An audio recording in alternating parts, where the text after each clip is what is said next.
So hey guys, in this video tutorial I'm going to show you how to split screen in Capcut.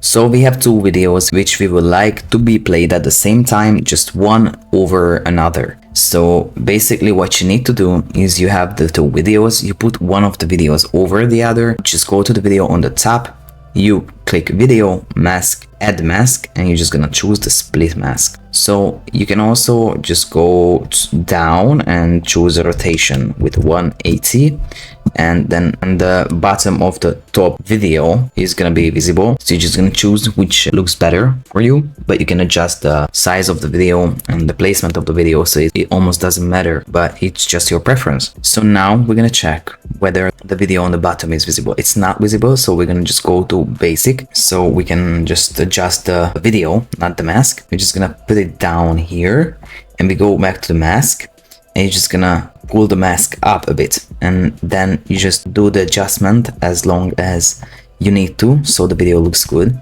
And now it looks kind of okay. Just click on the other video, and we're gonna go to basic, put the cursor to a part so that the video is visible, and then we're now just gonna pull it up here. And I think now, okay, it's almost impossible sometimes for everything to be visible. Maybe you can go back to the mask and just pull it down a bit so that more of the upper video is visible. So that's basically, you just need to do this as long as you need to so that you like the end result. Alright, so all in all, this is how to split screen in Capcut. I hope you found this tutorial useful. If you want to get access to all premium Capcut features, you can try out Capcut Pro for 7 days for free by clicking the link in the description below. Also, check out our Capcut Video Editing for Beginners ebook that you can also download for free. And last but not least, have a look at our other video editing tutorials, resources and reels in the video description as well.